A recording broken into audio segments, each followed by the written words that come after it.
கரத்திரளே போற்றி திரு கைலை மலையானே போற்றி போற்றி திருச்சிற்றம்பலம் சிவசிதம்பரம் கோவிந்த நாம சங்கீர்த்தனம் கோவிந்தா கோவிந்தா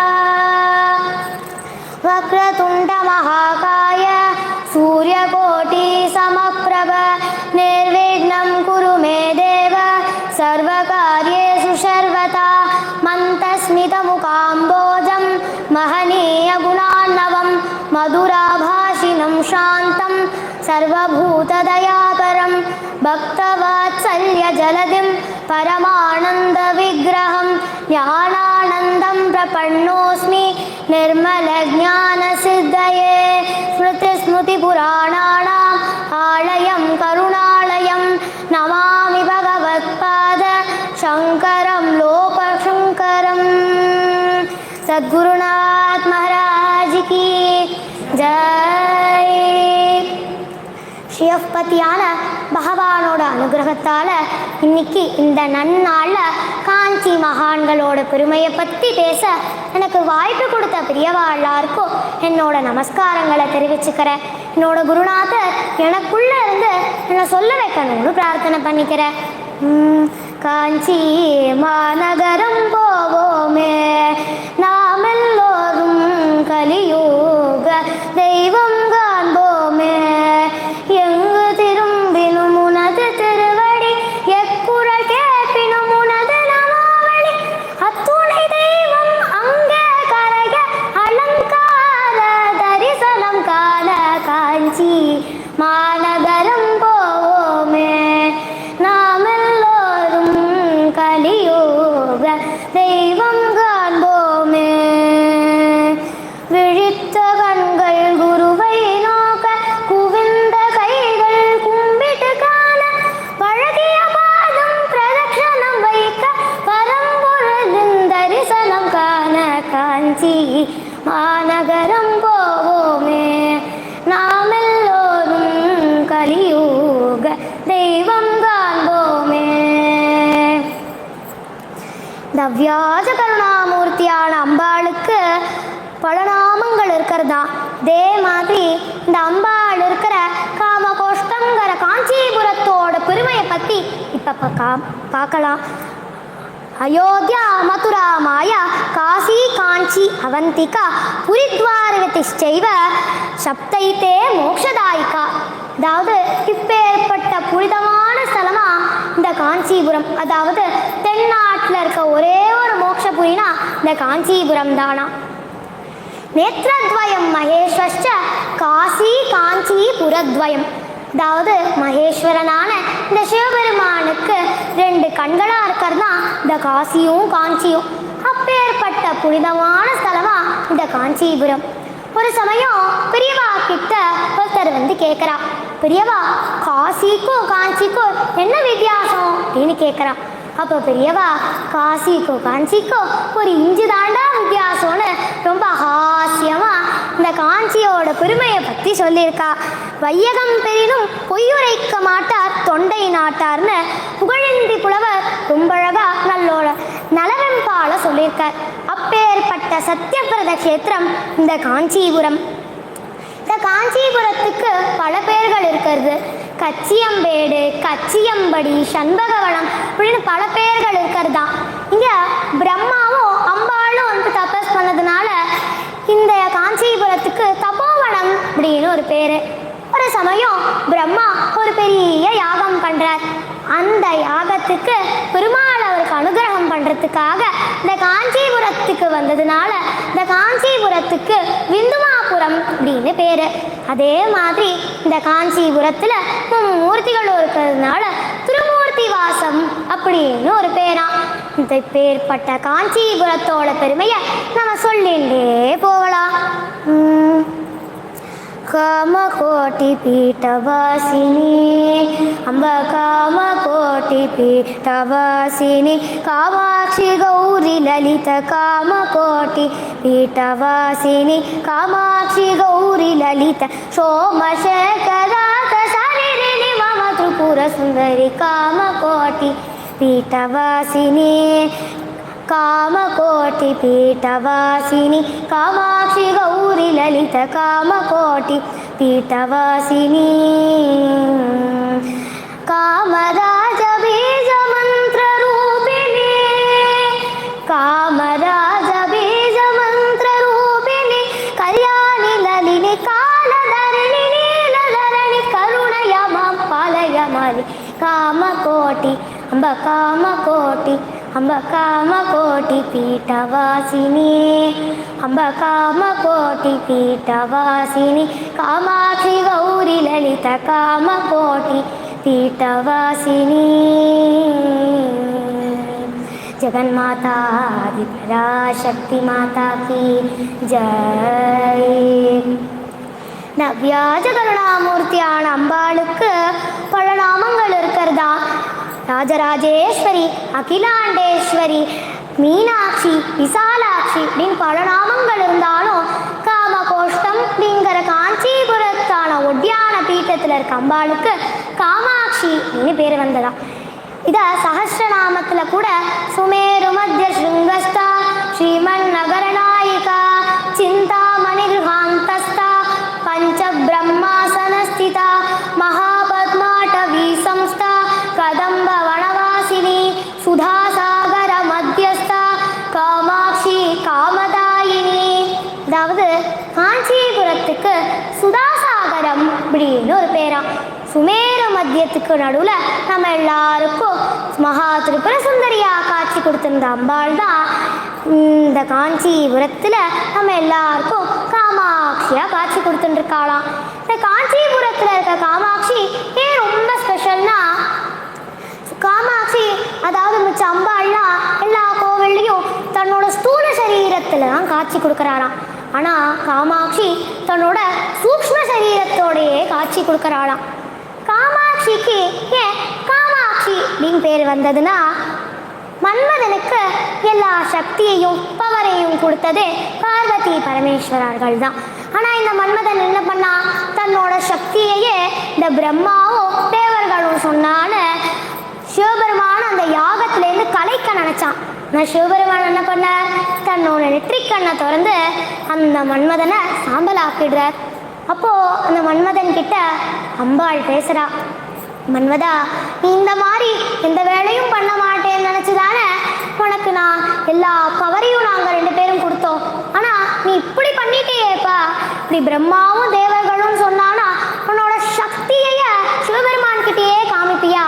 இப்படி சிவபெருமான்கிட்ட உன் சக்தியை காமிக்காம உன் பக்தியை காமிச்சிருந்தேன்னா அவர் அந்த யாகத்திலேருந்து அவரை நீ கலைச்சிருக்கலாமேப்பா இப்படின்னு சொல்லிட்டு அந்த மன்மதன் கிட்ட இருந்த கரும்பு வெள்ளையும் மலர் மாலையும் எடுத்துக்கிறா. எடுத்துட்டு சிவபெருமான அன்பு பொங்கற கண்களால் பார்த்தாளாம். அதனால அம்பாளுக்கு காமாட்சி அப்படின்னு பேர் எடுத்தான். அக்ஷி அப்படின்னா கண்கள், மீனாட்சினா மீன் போன்ற கண்களை உடையவளாம், விசாலாட்சினா விசாலமான கண்களை உடையவளாம், நீலாயதாட்சினா நீலோத்பலம் போன்ற கண்களை உடையவளாம். அதே மாதிரி காமாட்சினா அன்பு பொங்கற கண்களை உடையவளாம்.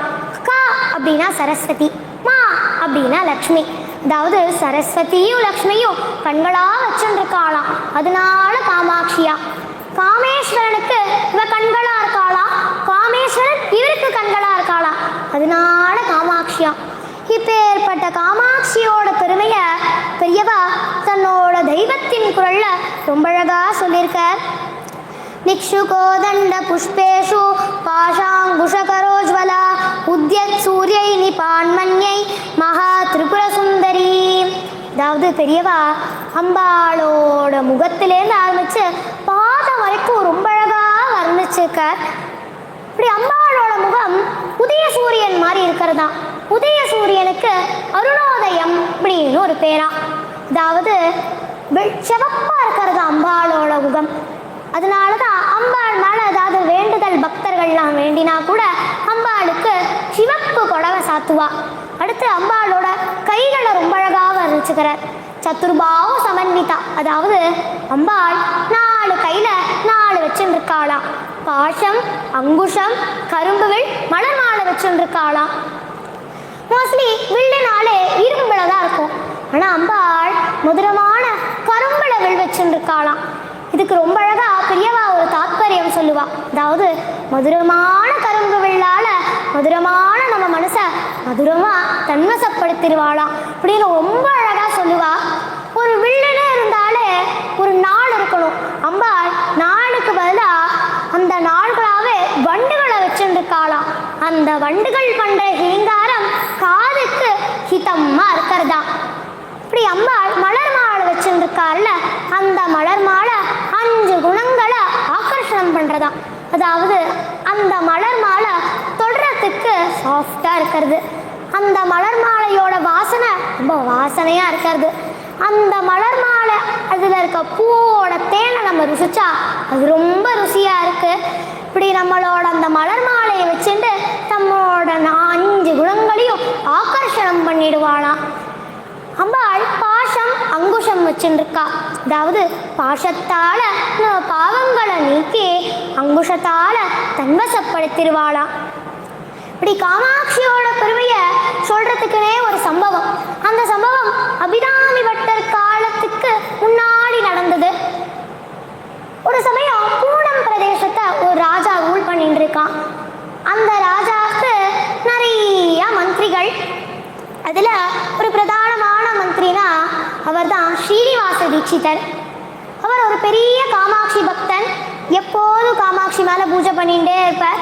அந்த ராஜாவுக்கும் இந்த ஸ்ரீனிவாச தீட்சிதரை ரொம்ப பிடிக்குமா. என்ன ஒரு டவுட் ஏதாவது சந்தேகம் இருந்தாலே ஸ்ரீனிவாச தீட்சிதர் கிட்ட தான் கேட்பாராம். ஸ்ரீனிவாச தீட்சிதர் வேண்டான்னு சொன்னால் அவர் பண்ண மாட்டார், பண்ணணும்னு சொன்னால் பண்ணிடுவாராம். உடனே இதை பார்த்து அந்த மற்ற மந்திரிகளுக்கெல்லாம் பொறாமையாக இருக்கிறதான். என்னடா இந்த ராஜா எப்போ பார்த்தாலும் இந்த ஸ்ரீனிவாச தீட்சிதரையே எல்லாத்துக்கும் கூப்பிடுறாருன்னு ரொம்ப பொறாமப்படுறா. ஒரு சமயம் இந்த ராஜா ஸ்ரீனிவாச தீட்சிதரோட ஆத்துக்கு போகிறார். அப்போது அந்த மந்திரிகள்லாம் அவர்கிட்ட தூண்டி விடுறாளாம். நீங்கள் போய் அவர்கிட்ட இன்னைக்கு என்ன தித்தின்னு கேட்டுண்டு வாங்கோ அப்படின்னு சொல்கிற. ராஜாவும் போய் அவர்கிட்ட ஸ்ரீனிவாச தீட்சிதர்கிட்ட என்ன திதி இன்னைக்கு அப்படின்னு கேட்குறார். அப்போது ஸ்ரீனிவாச தீட்சிதர் காமாட்சியை நினச்சிட்டு பூஜை பண்ணின்னு இருக்க. அப்போது அந்த காமாட்சி காதில் போட்டுருக்க குண்டலம் பௌர்ணமி நிலவு மாதிரி இருந்ததாம். அதனால இன்னைக்கு பௌர்ணமி அப்படின்னு சொல்லிடுற. ஆனால் அன்னைக்கு அமாவாசை. உடனே அந்த ராஜாவும் என்னடா இன்னைக்கு அமாவாசை ஆச்சே, இவர் எதுக்கு பௌர்ணமி அப்படின்னு சொல்கிறாரு நினச்சிட்டு சரி ஸ்ரீனிவாச தீட்சிதர் சொன்னால் ஏதாவது ஒரு காரணம் இருக்கும் நினச்சிட்டு இந்த ராஜாவும் அரண்மனைக்கே போயிடுறார். அப்போது அந்த ஸ்ரீனிவாச தீட்சிதரும் தன்னோட பூஜையெல்லாம் முடிக்கிறார். பூஜையெல்லாம் முடிச்சுட்டு வந்துட்டு கண்ணை திறக்கிறார். இப்போதான் அவருக்கு தெரியறது இன்னைக்கு அமாவாசை தான் பௌர்ணமின்னு தப்பாக சொல்லிட்டேன் அப்படின்னு அவருக்கு தெரியாது. உடனே காமாட்சி கிட்ட கதறி அழுகிறார். வா இப்படி என் வாயிலேருந்து பொய்ய வர வச்சுட்டியே, நான் என்ன தப்பு பண்ணேன் அப்படின்னு கதறி அழுகிறார். இப்போ காமாட்சியாருக்கு தரிசனம் கொடுத்து ஸ்ரீனிவாசா கவலைப்படாத, உனக்குள்ள நான் தான் இருந்ததை சொல்ல வச்சேன் அப்படின்னு சொல்லிட்டு தன்னோட குண்டலத்தை வானத்திலேருந்து வீசினாலாம். அது அந்த குண்டலம் பௌர்ணமி நிலவு மாதிரி இருந்ததா. உடனே இதை பார்த்த அந்த மந்திரிகள் ராஜாக்கள்லாம் ஆச்சரியமாக இருக்கிறது. அப்போ தான் அந்த மந்திரிகளுக்கெல்லாம் தெரியறது ஒரு அவ்வளோ பெரிய வித்வான், நம்ம அவரை தெரியாமல் அப்படி பண்ணிட்டோமே, அபச்சாரப்படுத்திட்டோமேன்னு ரொம்ப கவலைப்படுறா. அப்படி அந்த ராஜாவோ உடனே ஸ்ரீனிவாச தீட்சிதரை பார்க்க வர. ஸ்ரீனிவாச தீட்சிதரை பார்த்து அவருக்கு நமஸ்காரம் பண்ணுறார். காமாட்சிக்கும் நமஸ்காரம் பண்ணுறார். அடுத்த நாள் காலையில் அவர் அரண்மனைக்கு வர வச்சு அவருக்கு ரத்ன கேளைய ஸ்ரீனிவாச தீட்சிதர் அப்படிங்கிற பேரையும் கொடுக்குறார். இப்படி இந்த ஸ்ரீனிவாச தீட்சிதரோட பொண்ணுக்கு தான் அப்பிய தீட்சிதரை சாட்சாத் அந்த காமாட்சியை காஞ்சிபுரத்தில் கல்யாணம் பண்ணி வச்சாலாம். இப்பேற்பட்ட இந்த காமாட்சியோட பெருமையை நம்ம சொல்லிண்டே போகலாம்.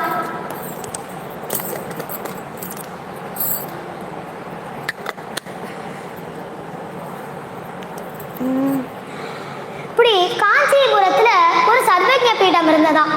எப்படி அந்த சர்வஜ்ஞ பீடம் வந்தது, யார் அந்த சர்வஜ்ஞ பீடத்துல ஏறினானா ஸ்ரீ சங்கராச்சாரியவர்யம் ஸ்ரீசங்கராச்சாரியவர்யம் சர்வலோகைகவந்தியம் பஜே தேசிகேந்திரம் ஸ்ரீசங்கராச்சாரியவர்யம் தர்ம பிரச்சாரேதி दीक्षं योगी गोविंद पादाब्द संन्यास दीक्षं दुर्वादि गर्वापनोदं पद्मपादादि शिष्यादि संसेव्य पादं श्रीशंकराचार्यवर्यं श्रीशंकराचार्यवर्यं शङ्काद्रिदम्बोलिलीलं किङ्कराशेषशिष्यादि सन्द्रानशीलं पालार्गनकाशचेलं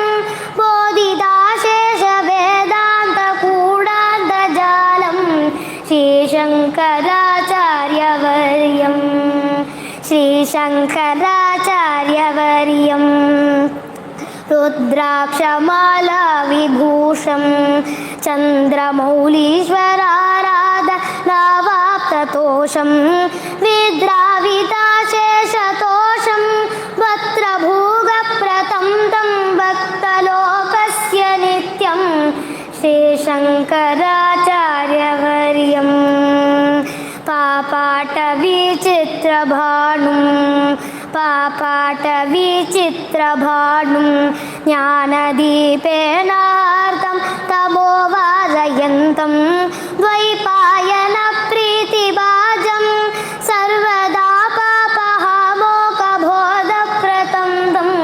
श्रीशङ्कराचार्यवर्यं राजाधिराजापि पूज्यं रम्यशृङ्गाद्रिवासैकलोलं यतीत्यं रागेन्दुसङ्काशवक्त्रं रत्नगर्भेपभक्त्राङ्घ्रिभुजानुरक्तं श्रीशङ्कराचार्यवर्यं श्रीभारतीतीर्थगीतं शङ्करार्यस्तवं यः पठेत् भक्तियुक्तः सोऽवाप्नुयात् सर्वमिष्टं शङ्कराचार्यः प्रसादेन स्वसादेन दूनं श्रीशङ्कराचार्यवर्यं श्रीशङ्कराचार्यवर्यम् ஆல்ரெடி பகவான் காலடி என்ற சேத்திரத்தில் அவதாரம் பண்றார். அவதார நோக்கமே அனுகிரகம் தான் நீ நிரூபிக்கிறதுக்காக தன்னோட 5 வயசுலேயே கனகதாரா ஸ்தோத்திரம் சொல்லி ப்ரூஃப் பண்ணி காமிக்கிறார். அதே மாதிரி தன்னோட அம்மாவோட ஆசீர்வாதத்தோட கோவிந்த பகவத் பாதர் கிட்ட சந்நியாசம் வாங்கிட்டு காசியில் இருந்துருக்கார். காசியில் தன்னோட சிஷ்யர்களோடு இருந்துருக்கிறப்பதான் வியாசரோட சந்திப்பு அவருக்கு கிடைக்கிறது. இப்படி வியாசரை சந்திச்சு வியாசரோட ஆசீர்வாதத்தோட இந்த லோகம் ஃபுல்லாக தன்னோட அத்வைத்த சித்தாந்தத்தை பரப்பணும் அப்படின்னு நினச்சி திக்விஜயம் பண்ணுறார். கன்னியாகுமரியிலேருந்து காஷ்மீர் வரைக்கும் 3 வாட்டி திக்விஜயம் பண்ணுறார். இப்படி பகவத் பாதாளுக்கு நிறைய சிஷ்யா. இதில் பிரதானமான சிஷ்யானா 4 பேர். யார் அந்த 4 பேர்னா சுரேஸ்வராச்சாரியார், பத்மபாதர், அஸ்தாமலக்கர், தோட்டகாச்சாரியார். இப்படி பகவத் பாதாள் 4 பீட்டத்தை ஸ்தாபனம் பண்ணுறார். அதில் பூரியில் இருக்க கோவர்தன மட்டத்துக்கு முதல் ஆச்சாரியராக பத்மபாதரை நியமனம் பண்ணுறார்.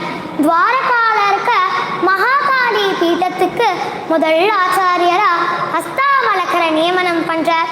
பத்ரியில் இருக்க ஜோதிர் மட்டத்துக்கு முதல் ஆச்சாரியராக ஆனந்தகிரிங்கிற தோட்டகாச்சாரியாரை நியமனம் பண்ணுறார். கடைசியாக சிங்கேரியில் இருக்க சாரதா பீட்டத்துக்கு முதல் ஆச்சாரியராக பிருத்விதர பாரதி அப்படிங்கிறவரை நியமனம் பண்ணிட்டு தன்னோட சிஷ்யர்களோட இது எல்லாத்துக்கும் ஒரு ஆலோசகரா ஒரு தலைவனா சுரேஸ்வராச்சாரியாரை நியமனம் பண்ணிட்டு தன்னோட சிஷ்யர்களோட காஞ்சிபுரத்துக்கு வர. காஞ்சிபுரத்துக்கு வந்து சர்வதீர்த்தத்தில் ஸ்நானம் பண்ணிட்டு யோக மண்டபத்தில் பண்ண வேண்டிய எல்லா அனுஷ்டானத்தையும் பண்ணிட்டு அம்பாளை தரிசனம் பண்ணலாம் அப்படின்னு வர. இப்போ அம்பாள் குகைக்குள்ள இருக்கா. இதனால தன்னோட ஞான திருஷ்டியால அம்பாளை பார்க்குறார். அப்போ அவருக்கு தெரியறது, அதாவது அம்பாளோட அனைத்து கலைகளும் உக்ரமாக இருக்கு அப்படின்னு தெரியறது. அதனால அம்பாளை சாந்தப்படுத்துறதுக்காக ஜெகன் மாதாவை ஸ்தோத்திரம் சொல்லி ஸ்ரீசக்கர ஸ்தாபனம் பண்ணுறார். இதை எல்லாத்தையும் ஏற்றுண்ட அவ்வியாஜ கருணாமூர்த்தியால் அம்பாள் சத்துருபாகு சமன்விதாவா அவருக்கு காமாட்சியா அனுகிரகம் பண்றா. இப்படி பகவத் பாதாள் காமாட்சியை சமாதானப்படுத்தி சாந்தப்படுத்தினாலோ அந்த உக்ரம் எல்லாமே பிலாகாட்சத்திலேயே தங்கிடுறதான். அதனால பகவத் பாதாள் மந்திர ஸ்வரூபமா பாலாபிஷேகம் பண்றாராம். இந்த பாலாபிஷேகம் நடந்த மாசம் துலா மாசம் பூர்ண பல்குனி நட்சத்திரத்தன்னைக்கு நடந்தது. இப்போ வரைக்கும் துலா மாசம் பூர்ண பல்குனி நட்சத்திரத்தன்னைக்கு இந்த பாலாபிஷேகம் நடந்து வந்துருக்கிறது. இப்படி பகவத் பாதாள் காஞ்சிபுரத்துக்கு வந்திருக்கார், ஸ்ரீசக்கரனா ஸ்தாபனம் பண்ணியிருக்காருன்னு அந்த நாட்டு ராஜாவான ராஜசேனனுக்கு தெரியறது.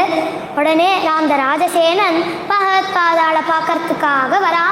பகவத் பாதாளை பார்த்து பகவத் பாதாளுக்கு நமஸ்காரம் பண்றா. அப்போ பகவத் பாதாள் இந்த காஞ்சிபுர கோவிலை எப்படிலாம் கட்டுறது, எப்படிலாம் புனருத்தாரணம் பண்றது அப்படின்னு சொல்ற.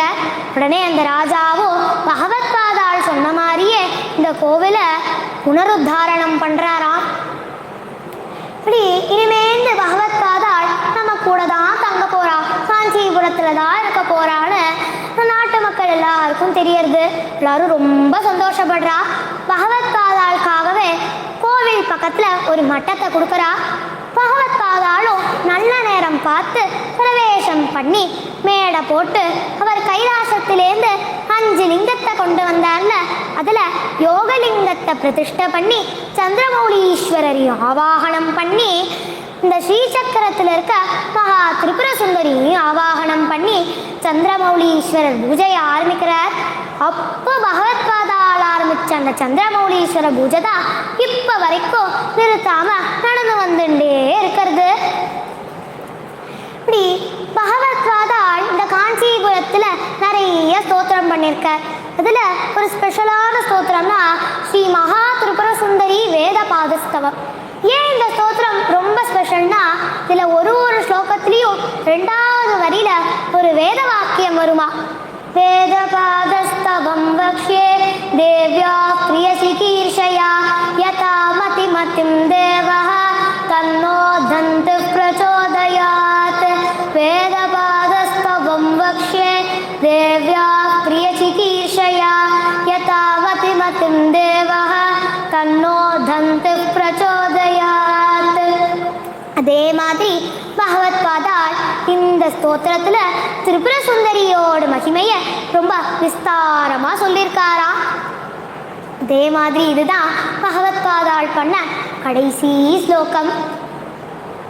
காஷ்மீரையும் காஞ்சியையும் சாரஸ்வத கஷேத்திரம் அப்படின்னு சொல்லுவா. எப்படி காஷ்மீர்ல ஒரு சர்வஜ்ஞ பீடம் இருந்ததோ அதே மாதிரி காஞ்சிபுரத்துலேயும் ஒரு சர்வஜ்ஞ பீடம் இருந்ததா. அதனாலதான் காஞ்சிபுரத்தை தெற்கு காஷ்மீர் அப்படின்னு சொல்லுவா. இப்படி அந்த காஞ்சிபுரத்துல இருக்க சர்வஜ்ஞ பீடத்துல பகவத் பாதாளை உட்கார வச்சு பார்க்கணும் அப்படின்னு எல்லாரும் ஆசைப்படுறா. ஆனா சர்வஜ்ஞ பீடம் ஏறணும்னு இருந்தாலே ஒருத்தா கேள்வி கேட்டு அது எல்லா கேள்விக்கும் கரெக்டா பதில் சொன்னாதான் ஏற முடியும். அதுக்காகவே பாண்டிய தேசத்துல பிரம்ம தேசம் அப்படின்னு ஒரு பெரிய தேசம், அதுல வரதர் அப்படின்னு ஒரு பெரிய வித்வான், அவருக்கு மகாதேவன் அப்படின்னு ஒரு 7 வயசு பையன். ஆனால் அந்த பையனுக்கு 7 வயசு தான். ஆனால் அந்த பையனுக்கு அனைத்து கலைகள்லேருந்து எல்லா சாஸ்திரமே தெரியுமா. எப்போதும் அந்த பையனை யாராவது புகழ்ந்துட்டே இருப்பாளாம். அந்த பையனையும் நான் யாராவது புகழ்விக்கிற மாதிரி தான் பண்ணிகிட்டே இருப்பானா. இப்படி அந்த வரதர் மகாதேவனோட சேர்ந்து பகவத் பாதாள் கூட வாதம் பண்ணலாம் அப்படின்னு வரார். இப்படி இவருக்கும் மகாதேவனுக்கோ அதாவது வரதனுக்கோ பகவத் பாதாளுக்கோ ரொம்ப நாள் வாதம் நடக்கிறது. கடைசியா இந்த வரதர் சுவாமி நான் என் தோல்வியை ஒத்துக்கிறேன் சுவாமி அப்படின்னு சொல்றார். அதுக்கப்புறமும் இந்த வரதனோட பையனான மகாதேவனுக்கோ பகவத் பாதாளுக்கோ 3 நாள் தொடர்ந்து வாதம் நடந்ததா. இந்த 3வது நாள் முடிவில் இந்த வரதனும் சுவாமி நான் என் தோல்வியை ஒத்துக்கிறேன் சுவாமின்னு சொல்லி பகவத் பாதாளுக்கு நமஸ்காரம் பண்ணி பிரார்த்தனை பண்ணிக்கிறாராம். நீங்கள் எப்படியாவது என்ன ஒரு சிஷ்யராக ஏற்றுக்கோங்க அப்படின்னு பிரார்த்தனை பண்ணிக்கிற. இப்படி பகவத் பாதாளும் சர்வஜ்ஞ பீடம் ஏறற எல்லாரும் ஜெயகோஷம் பண்ணுறா. ஹர ஹர சங்கர ஜெய ஜெய சங்கரன்னு ஜெயகோஷம் பண்ணுறா. இப்படி பகவத் பாதாள் அந்த மகாதேவன் ஆசைப்பட்ட மாதிரியே தன்னோட சிஷ்யனா எத்துண்டு சர்வஜாத்மேந்திர சரஸ்வதி அப்படிங்கிற பேரோட அந்த பையனுக்கு சந்நியாசாசிரமம் கொடுக்குற. இப்போ பகவத் பாதா 4 பீட்டத்தை ஸ்தாபனம் பண்ணார்ல, அதில் நம்ம ஸ்ருங்கேரி எடுத்துட்டோன்னா அதில் இருக்க ஆச்சாரியாலோட பட்ட பேர்கள்லாம் கடைசியா பாரதி பாரதின்னு முடியும். அதே மாதிரி காஞ்சிபுரத்துலேயும் சரஸ்வதி சரஸ்வதின்னு முடியுமா. ஏன் சரஸ்வதி அப்படின்னு முடியறதுன்னா, இப்படி பகவத் பாதாள் அந்த சர்வஜ்ஞ பீட்டம் ஏறின்ற உடனே சாட்சாத் அந்த சரஸ்வதியே அவருக்கு காட்சி கொடுத்து தன்னோட பேரை அவருக்கு சூட்டிட்டாளாம். அப்போ ஆரம்பிச்ச அந்த சரஸ்வதி அப்படிங்கிற பேரை சர்வஜாத்மேந்திர சரஸ்வதியில இருந்து ஆரம்பிச்சு இப்போ இருக்கிற பெரியவா வரைக்கும் வந்துட்டு இருக்கிறது. சரி, சரஸ்வதி அதுக்கே முன்னாடி இந்திர ஏந்திர அப்படின்னு வர்றதுன்னா, ஒரு சமயம் சுரேஸ்வராச்சாரியாருக்கு உடம்பு சரியில்லை. அப்போ அவரோட நோயை தீர்க்கறதுக்காக அஸ்வினி குமாரர்கள் எல்லாரும் வந்திருக்கா. ஆனா அவ இந்திரன் கிட்ட பர்மிஷன் கேட்காம வந்திருந்தனால இந்திரன் ரொம்ப கோவப்பட்டு தன்னோட வஜ்ராயுதத்தால அவளை தாக்கறதுக்காக வஜ்ராயுதத்தை செலுத்துறான். தன்னோட ஞான திருஷ்டியால தெரிஞ்சின்ற பகவத் பாதாள் அவளை காப்பாத்திடுறார். இந்திரன் கிட்ட சொல்றார், இந்திரா இவ எந்த தப்பும் பண்ணல, என்னோட சிஷ்யனான சுரேஸ்வராச்சாரியாருக்கு உடம்பு சரியில்லை, அந்த நோயை தீக்கிறதுக்கு தான் இவ வந்திருக்கா அப்படின்னு சொல்றார். அப்போ இந்திரன் தன்னோட பெயரைய விருதா கொடுத்து பகவத் பாதாள் கிட்ட மன்னிப்பு கேட்டானா. அதனாலதான் இந்த இந்திர சரஸ்வதி அதாவது சர்வஜாத்மேந்திர சரஸ்வதியிலேருந்து ஆரம்பிச்சு இப்ப இருக்கிற பெரியவா வரைக்கும் வந்துட்டு இருக்கிறது. பகவத் பாதாள் முக்தி அடைஞ்ச புனிதமான ஸ்தலம் இந்த காஞ்சிபுரம். பகவத் பாதாள் தன்னோட சூக்ஷ்ம சரீரத்தை ஸ்தூல சரீரத்தில் கரைச்சு, ஸ்தூல சரீரத்தை காரண சரீரத்தில் கரைச்சு கண்ட சந்தன்யாவா காமாட்சியோட கலந்துட்ட அப்படின்னு ஆனந்தகிரி சங்கர விஜயத்தில் ரொம்ப அழகாக சொல்லப்பட்டிருக்கு. பிற்பல நூல்கள்லையும் சொல்லப்பட்டிருக்கு. இப்போ ஏற்பட்ட பகவத் பாதாள் நம்மளுக்கு கொடுத்த குரு ரத்னங்களை பற்றி பார்க்கலாம்.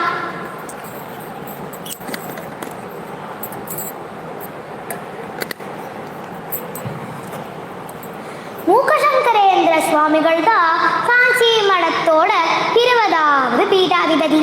இவர் மூக்க பஞ்சசதி அப்படின்னு ஒரு ஸ்தோத்திரம் பண்ணியிருக்கார். இவருக்கு எப்படி காமாட்சி அனுகிரகம் பண்ணா, எப்போ பண்ணா, எப்படி பண்ணாங்கிறத இப்போ பார்ப்போம். பரசத் பரசத் சத்குரு கிருபா, பரசத் பரசத் சத்குரு கிருபா, பீவோ பீவோ பியாரே சத்குரு கிருபா, ஆனந்த ஆனந்த ஆனந்த மிகேளா, ஆனந்த ஆனந்த ஆனந்த மிகேளா, பரசத் பரசத் சத்குரு கிருபா. சத்குருநாத் மகாராஜ் கி ஜெய். இப்படி போதராஜனோட கவியரசு சபையில நவரத்னங்களா 9 மந்திரிகள் இருக்கா. அதுல பிரதானமான வித்வான்னா அது 4 பேர். யார் அந்த 4 பேர்னா, காளிதாசர், தண்டி, பவபூதி, பரருச்சி. இவா ஒரு போட்டி வச்சுக்கிறான், அதாவது யார் இருக்கிறதுலே சிறந்த வித்வான் அப்படின்னு. இப்போ அந்த போட்டியில சாக்ஷாத் அந்த காமாட்சி அவளுக்கு காட்சி கொடுத்து தண்டியும் பவபூத்தியும் தான் இருக்கிறதுலே சிறந்த வித்வான் அப்படின்னு சொல்லிடுறான். உடனே இதை கேட்ட காளிதாசனுக்கு பயங்கரமா கோவம் வர்றது. என்னடி சொல்ற, அப்ப நான் யாரடி உனக்குன்னு அம்பாளையே ஏக்கவச்சனத்துல பேசினாரா. இப்போ அம்பாள், காளிதாசா நீ வேற நான் வேறன்னு இல்லை, உனக்குள்ளேயும் நான் தான் இருக்கேன், எனக்குள்ளேயும் நான் தான் இருக்கேன் அப்படின்னு சொல்றா. அப்போ இதை கேட்ட காளிதாசர் சமாதானமே ஆகலை. அப்போ இப்படி இந்த காளிதாசர் அம்பாளையே ஏகவச்சனத்துல பேசினதுனால அவருக்கு ஒரு சாபம் கிடைச்சிடுறது. அடுத்த ஜென்மத்துல ஒரு ஊமையா பிறப்ப அப்படிங்கிற சாபம் வந்துடுறது. உடனே அப்பதான் காளிதாசர் தான் பண்ண தப்ப உணர்ந்து அம்பாள் கிட்ட மன்னிப்பு கேட்கிறா. இந்த அவ்வியாஜ கருணாமூர்த்தியான அம்பாள் கருணையா, சரி நீ ஊமையா தான் பிறப்ப, ஆனா கொஞ்ச நாள்லயே நான் உன்னை ஆட்கொண்டுப்பேன் அப்படின்னு சொல்றார். இதை கேட்ட காளிதாசருக்கு ரொம்ப சந்தோஷமா இருக்கிறது. அந்த காளிதாசர் தான் தன்னோட அடுத்த ஜென்மத்துல மூக்கசங்கரரா அவதாரம் பண்றார். இவரோட அம்மா அப்பா இவருக்கு சங்கரர் அப்படின்னு தான் பேர் வைக்கிறா. இந்த சங்கரர் பிறவி ஊமை, வாயும் பேச வராது, காதும் கேட்காது. இவருக்கு மூக்கர்னு கூப்பிட ஆரம்பிச்சுட்டா. அதனால சங்கரரா இவர் பேர் மூக்க சங்கரர் அப்படின்னு அடுத்து. இவருக்கு காமாட்சினா ரொம்ப பிடிக்கும். எப்போதுமே காமாட்சி அம்மன் கோவிலில் உட்காந்து காமாட்சியை பார்த்துட்டே இருப்பார். ஒரு சமயம் அவர் காமாட்சி அம்மன் சன்னதியில் உட்காந்துருக்கார். அப்போ ஒரு ஸ்ரீவித்யா உபாசகர் அம்பாள் மழை பூஜை பண்ணா யாகம் பண்ணலான்னு அவங்க வர வந்து கண்ணை முடிண்டு பூஜை பண்ணிட்டு இருக்க. அப்போ அம்பாள் இந்த ஸ்ரீவித்யா உபாசகருக்கு நம்ம அனுகிரகம் கொடுக்கலான்னு நினைச்சு பாலா திரிபுர சுந்தரியா அவருக்கு அனுகிரகம் கொடுக்கறதுக்காக வரா. அப்போ மூக்க சங்கரர் பூர்வ ஜென்ம வாசனால இது அம்பாள் தானே தெரியறது. ஆனால் அவரால் வாய் திறந்து சொல்ல முடியாது இது அம்பாள் தான் பாருங்க அப்படின்னு. அதனால அவர் பே பே பேன்னு கத்துறார். உடனே அந்த பூஜையிலேருந்து கண்முழிச்ச ஸ்ரீவித்யா உபாசகர் என்ன நீ பே பேன்னு கத்துற அப்படின்னு அவர் திட்டிட்டு அந்த குழந்தையும் விரட்டிடுறார். அப்போ அந்த குழந்தையா இருந்த அம்பாள் வாயில போட்டு இருந்த தாம்பூல உச்சிஷ்டத்தை மூக்க சங்கரரோட வாயில போட்டுட்டு போனாலாம். இப்படி அந்த உச்சிஷ்டத்தை அடுத்த நிமிஷமே மூக்க சங்கரர் அம்பாள் மேல பிரவாகமா ஸ்தோத்திரம் பண்றார். அப்போ அவர் பண்ணதுதான் இந்த பஞ்சசதி.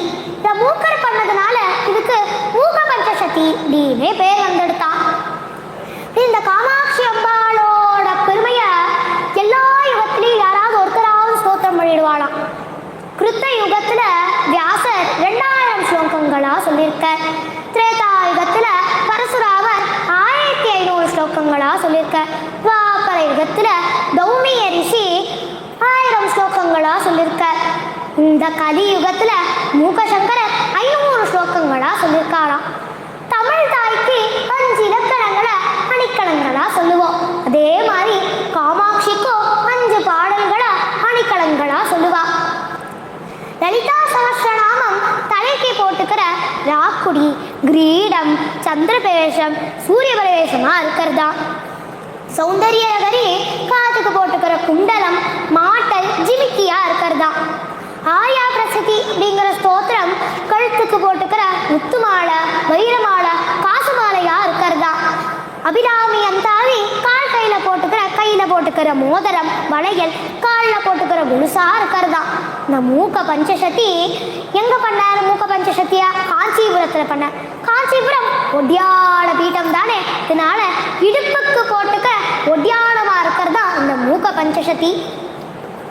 இந்த மூக்க சங்கரரோட ஒரு சிஷ்யர் தான் நார்மலா பிராமணர் தான் அவர். ஆனா அவருக்கு அவ்வளவா எந்த சாஸ்திரமே தெரியாது. அவர் பேர் முத்துராமலிங்கர்.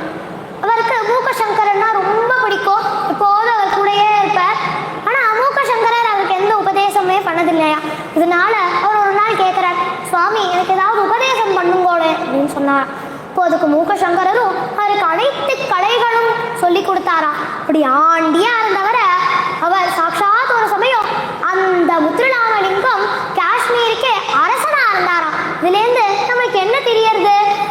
அந்த குருவோட கடாட்சம் ஆண்டியா இருந்தவனையும் அரசனாக்கும் அப்படின்னு தெரியறது.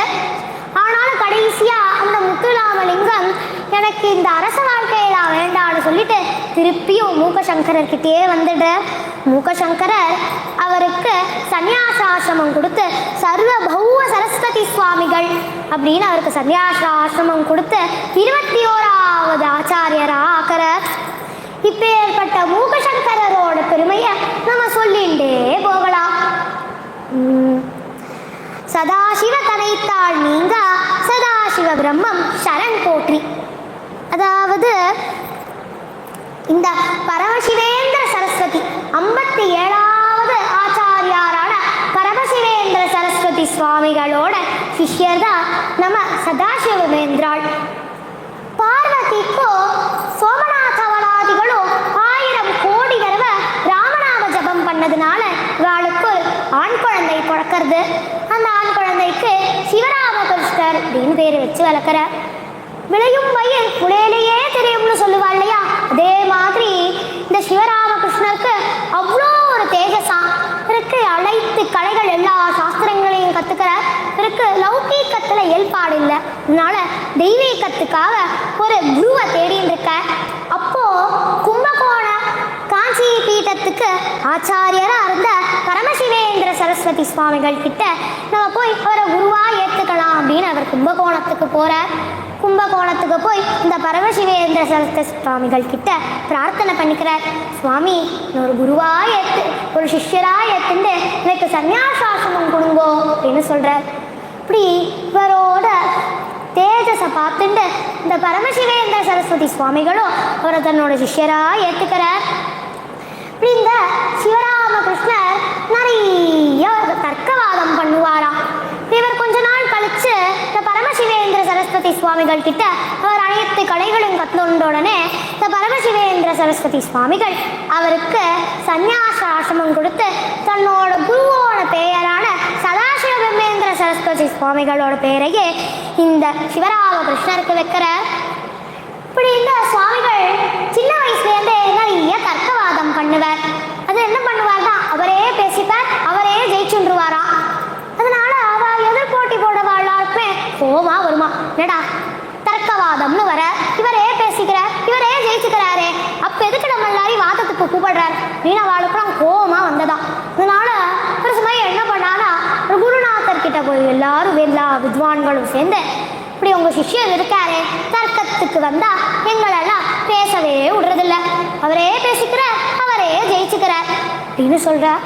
உடனே பரமசிவேந்திர சரஸ்வதி சுவாமிகள் சதாசிவேந்திராவை பார்த்து, சதாசிவா ஓ வாய் மூடாதா, நீ பேசாம இருக்க முடியாதா உன்னால அப்படின்னு கேட்டாராம்.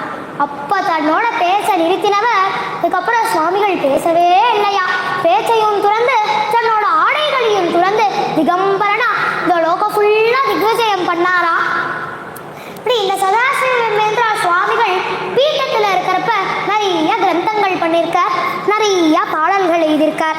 அதில் ஒரு பாட்டை தான் நான் இப்போ பாட போகிறேன். சேத ஸ்ரீராமும் சிந்தைய ஜே மூத்த ஷாமம் சேத ஸ்ரீராமும் சிந்தைய நவரத்ன ஸ்தாபித கோட்டீரம் நவரத்ன ஸ்தாபித கோட்டீரம் நவ துளசீதல கல்பிதஹாரம் சேத ஸ்ரீராமும் சிந்தைய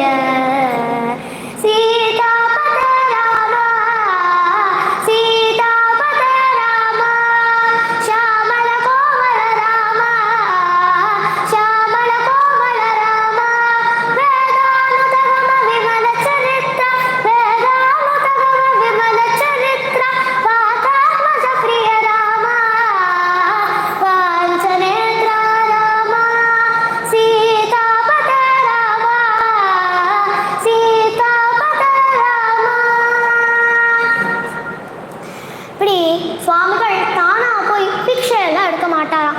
யாராவது அவருக்கு கொண்டு வந்து சாதம் போட்டார்னா அவர் சாப்பிடுவாராம். அப்போ ஒரு பையன், அந்தன குலத்து பையன், எப்போதும் சுவாமிகள் கூடயே இருப்பா. சுவாமிகளுக்காக பிக்ஷை எடுத்துட்டு வந்து சுவாமிகளுக்கு கொடுப்பா, சுவாமிகளும் சாப்பிடுவார். இப்போ சுவாமிகளுக்கு ஒரு ஆசையா, இந்த பையன் நம்ம கூடயே தான் இருக்கான், இவனுக்காக நம்ம ஏதாவது ஒன்று பண்ணணும் அப்படின்னு நினச்சி எழுதி காமிக்கிறாராம். உனக்கு என்னப்பா வேணும், உனக்கு என்ன ஆசை அப்படின்னு கேட்குற. அப்போது அதுக்கு அந்த பையன், சுவாமி எனக்கு ஸ்ரீரங்கம் போகணும் சுவாமி அப்படின்னு சொல்லி முடிக்கிறான். அதுக்குள்ள அந்த பையன் கண்ணை திறந்து பார்த்தா ஸ்ரீரங்க ரங்கநாதர் அவருக்கு முன்னாடி இருக்கான். உனக்கு என்ன பண்ணுறதுனே தெரியல. பார்த்தா பக்கத்தில் சுவாமிகளும் இல்லை. உனக்கு ரொம்ப ஆச்சரியமாக இருக்கிறது, ரொம்ப சந்தோஷமாகவும் இருக்கிறது. ரங்கநாதரை தரிசனம் பண்ணிட்டு திருப்பியும் சுவாமிகள் இருந்த ஊருக்கே வரா. இப்படி சுவாமிகள் இந்த பையனுக்கு ஏதாவது நம்ம உபதேசம் பண்ணுமோ அப்படின்னு மனசில் நினச்சிட்டார். அதனால தன்னோட மனசாலேயே மந்திரோபதேசம் அந்த அந்தன பையனுக்கு பண்ணாராம். அந்த பையன் வருங்காலத்தில் நிறைய கிரந்தங்கள் கற்றுண்டு, நிறைய சாஸ்திரங்கள் கற்றுண்டு, நிறைய கிரந்தங்கள் எழுதினானா அந்த பையன். இப்படி சுவாமிகளோட பெருமையை ரொம்ப அழகாக சொல்லுவா. ஒரு சமயம் சுவாமிகள் காவேரி ஆற்றுல உட்காந்து பூஜை பண்ணிட்டு இருக்கார், யாகம் பண்ணிட்டு இருக்கார். அப்போ என்ன ஆச்சுன்னா காவேரி கரையில் வெள்ளம் வந்துடுறது. இப்படியே அவரும் ஒரு பள்ளத்தில் போய் மாட்டின்றார். வர வெள்ளையும் வர வெள்ளை.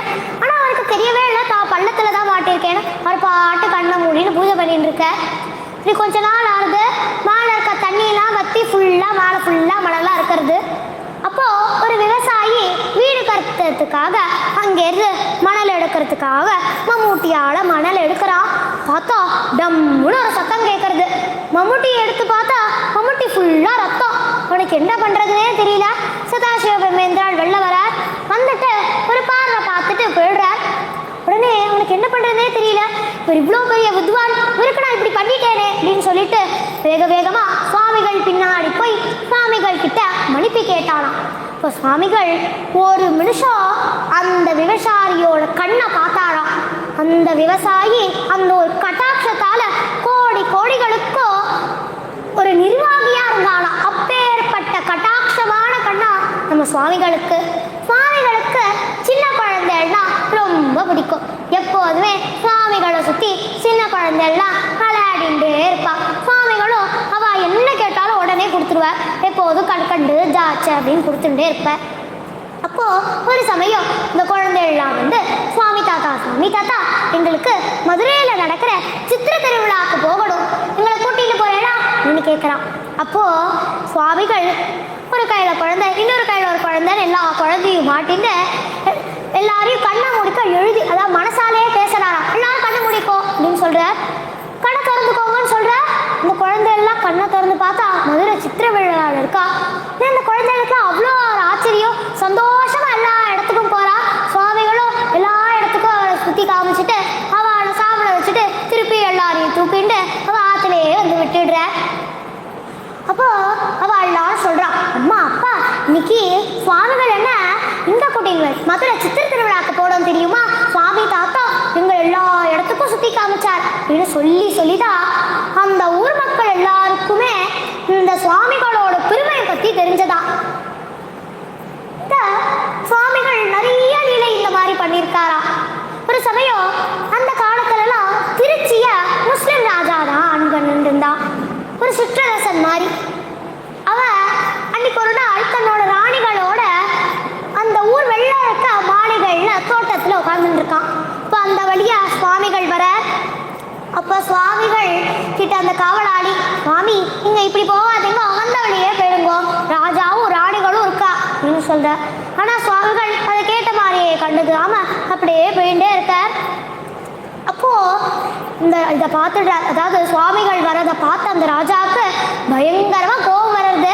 இப்படி ராஜாவும் ராணியும் இருந்துருக்கா, ஒரு ஆம்பளை ஒரு திகம்பரனா இருக்கே அப்படின்னு சொல்லி கோவப்பட்டு அந்த ராஜா கத்தியால சுவாமிகளோட கையை வெட்டிடுறார். அப்படி அந்த கை துடிக்கிறது, ஒரு கையிலேருந்து ரத்தமா கொட்டுறது. சுவாமிகளோட மூஞ்சில ஒரு ஃபீலிங்ஸ் இல்லையா, அவர் பாட்டு காற்று மாதிரி வேக வேகமா போறார். உடனே அந்த ராஜாவுக்கு அப்பதான் தெரியறது, ஒரு இவ்வளோ பெரிய வித்வானா, ஐயோ நான் ஏதாவது அபச்சாரம் பண்ணிட்டேனோ அப்படின்னு சொல்லிட்டு வேக வேகமா அந்த கையை எடுத்துட்டு பின்னாடியே போறார். சுவாமிகள் கிட்ட கொடுக்குறார். சுவாமிகளும் அந்த கையை அப்படியே தோள் பக்கத்துல வச்சுக்கிறார். இந்த கை ஒட்டின்றதான். இப்படி ஒரு சமயம் ஒரு ராத்திரி திருச்சி பக்கமா அவர் திருச்சியை தாண்டி வந்துட்டு இருக்கார். அப்போ என்ன ஆச்சுன்னா ஒரு நெல் மூட்டையெல்லாம் அடுக்கி வச்சுட்டு இருக்கா. சுவாமிகள் ஒரு நெல் மூட்டை மேலே படுத்து தூங்கிடுறார். இப்போ அந்த நெல் மூட்டை எடுத்துல வந்துடுவ சுவாமிகளை ஒரு திருடன் நினைச்சு அப்படியே சுவாமிகளை அடிக்கலாம் அப்படிங்கிறான். பார்த்தா அவன் கை அப்படியே காத்துல மிதக்கிறது. அதனால திருப்பியும் கையையும் எடுக்க முடியல, அடிக்கவும் முடியல. இன்னைக்கு என்ன பண்றதுன்னே தெரியல. கத்துறான், கதறான்.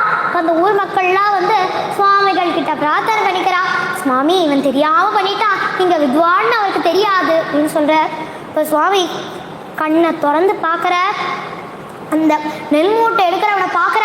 உடனே அவனோட கை திருப்பி அவனுக்கு உணர்வு வந்துடுறது. இப்படி சுவாமிகளோட பெருமையை நம்ம சொல்லிகிட்டே போகலாம். சுவாமிகள் முக்தி அடைஞ்சது கரூர் பக்கத்துல நெரூர்ல இருக்கு. சுவாமிகளோட அதிஷ்டானம் மானாமதுரை, ஓம்காரம், காசியிலையும் கராச்சியிலையும் இருக்கிறது. இப்பேற்பட்ட சதாசிவமேந்திராளோட பெருமையை நம்ம சொல்லிகிட்டே போகலாம்.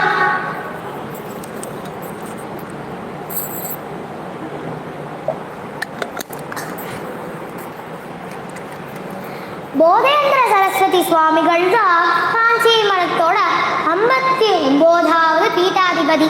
இவர் தான் தாரக மந்திரத்தை இந்த லோகம் ஃபுல்லா பரப்பினார். போதேந்திர சத்குரு யோகீந்திர சத்குரு, போதேந்திர யோகீந்திர தேசிகேந்திர சத்குரு, போதேந்திர சத்குரு யோகீந்திர சத்குரு, போதேந்திர யோகீந்திர தேசிகேந்திர சத்குரு, போதேந்திர யோகீந்திர தேசிகேந்திர சத்குரு, போதேந்திர யோகீந்திர தேசிகேந்திர சத்குரு. சத்குருநாத் மகாராஜ் கி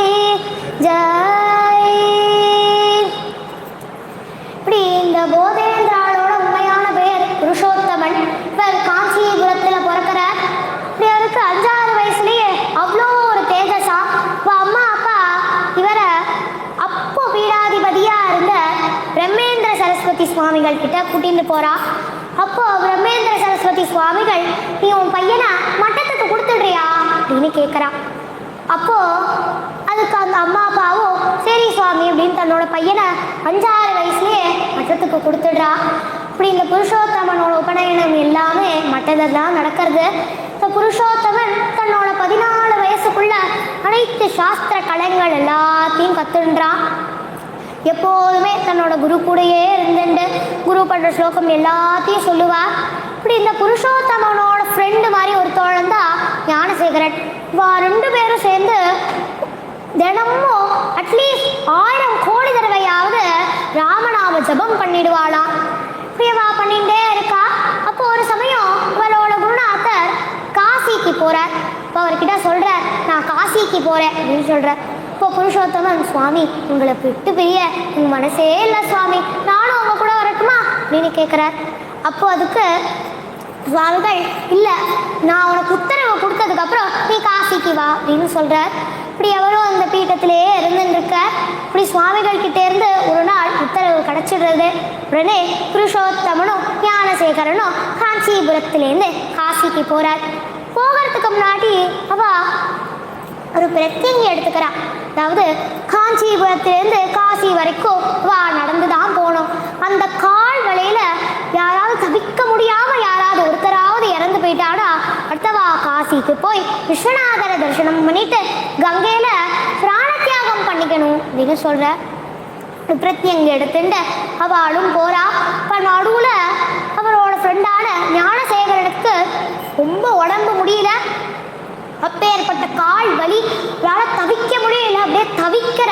கொஞ்ச நாள் கழித்து அவர் காலகதி அடைஞ்சிடுறார். உடனே புருஷோத்தமனும் விஸ்வநாதரை தரிசனம் பண்ணிட்டு தன்னோட குருவை பார்த்துட்டு நடந்த விஷயத்தெல்லாம் சொல்லலான்னு சரஸ்வதி சுவாமிகள் கிட்ட நடந்தது எல்லாத்தையும் சொல்கிறார்.